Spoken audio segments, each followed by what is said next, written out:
Good morning, Tottenham fans. We have a massive North London derby match tomorrow at the Emirates Stadium on a Wednesday night for some reason.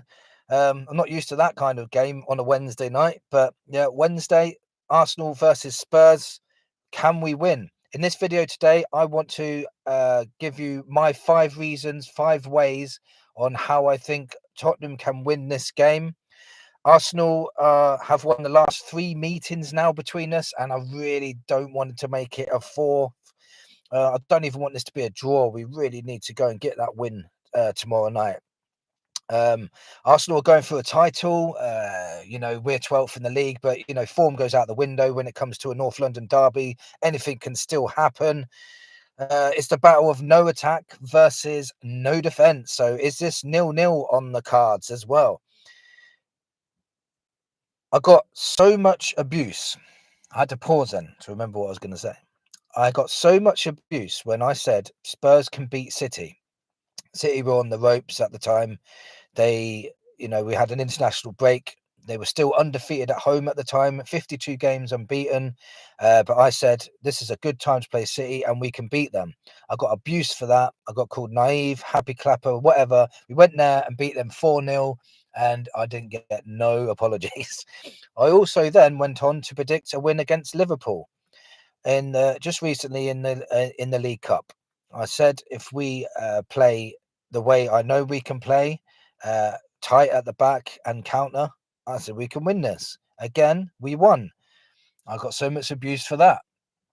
No predicting a win. And so don't take this lightly. When I'm telling you now, I'm predicting a win at the Emirates for the first time in a long time. I think this is a good time to play Saka FC, and I think we will beat them. I really do. I'll give you my score prediction at the end as well. So, reason one, the first reason why the way I think that we can beat this Arsenal side is play a counter-attacking football. If you noticed in the cup games, we seem to play more counter-attacking than we do in the league games. But we need to take that into our league games now because it worked against City when we beat them 2-1 that time, playing counter-attacking football.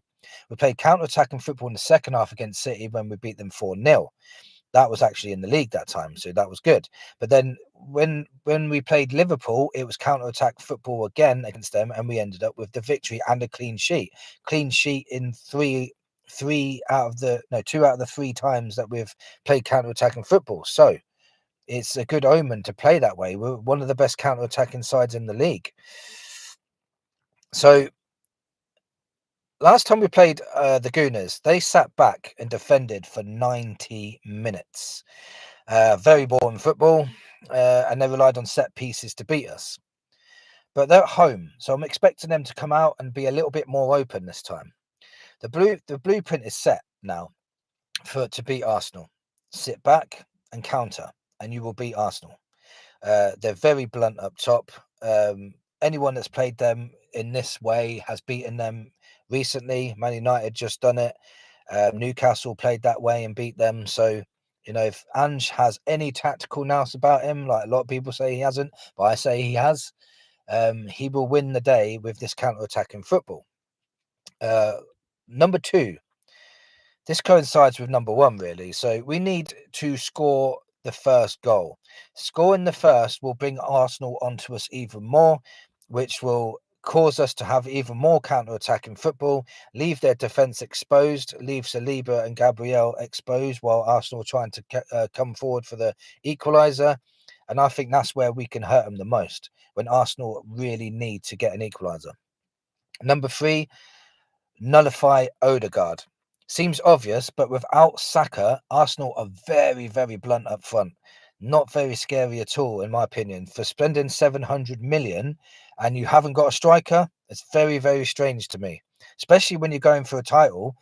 Every title winning side has a decent striker, and Arsenal haven't, and that's the problem. They've got a good winger in Saka, but no decent striker. Stopping Odegaard supplying the 4 players that they have got will give us a massive chance of winning tomorrow, in my opinion. Number 4, Spence and Porro locking down Sterling and Martinelli or Trossard, whoever they play. Either or, it's going to be the same for me. Recently against Liverpool, Porro and Spence were superb and locking down Liverpool's front line. And in my opinion, Liverpool's front line are much better than Arsenal's front line, and they managed to do so. Especially Spence against Salah. If he plays as good as he did against Salah, against Sterling, and Sterling won't even get a sniff in this game at all. Not only that, I think Sterling will have to worry about Spence coming forward. So Sterling will have to do a lot of backtracking as well, which I don't think he likes doing.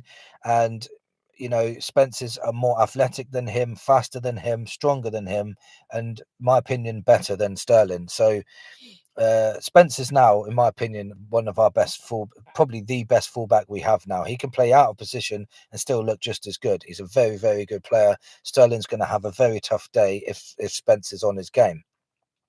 This will also lead to more counter-attacking. If Sterling gets caught out and Spence goes forward, it's going to cause even more excuses for us to counter-attack Arsenal's back line. Number 5, win the midfield battle. Now, this is the one where I think is going to be the toughest of the day.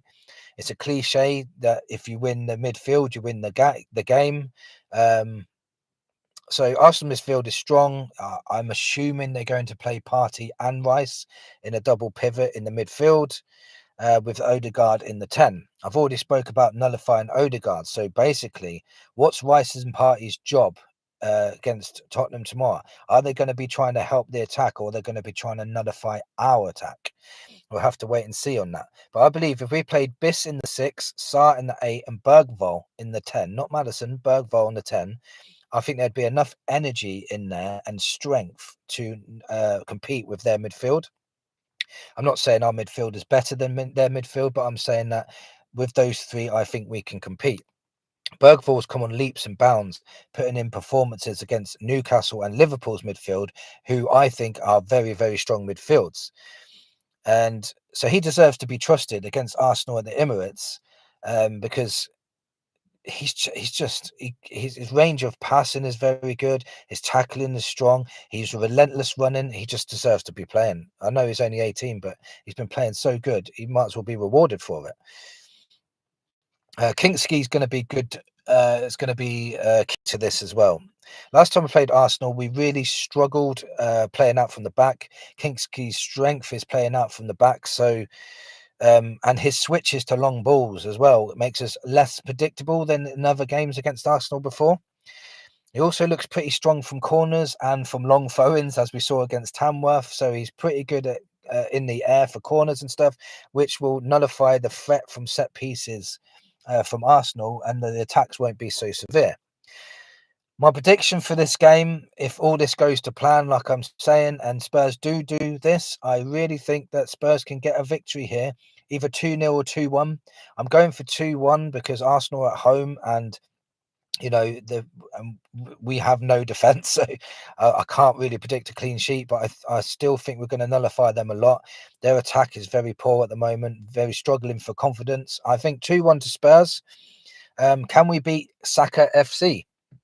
If you think we can beat Saka FC, please smash that like button. If you're new here, please subscribe to the channel. It really helps this channel grow. And come on, you Spurs!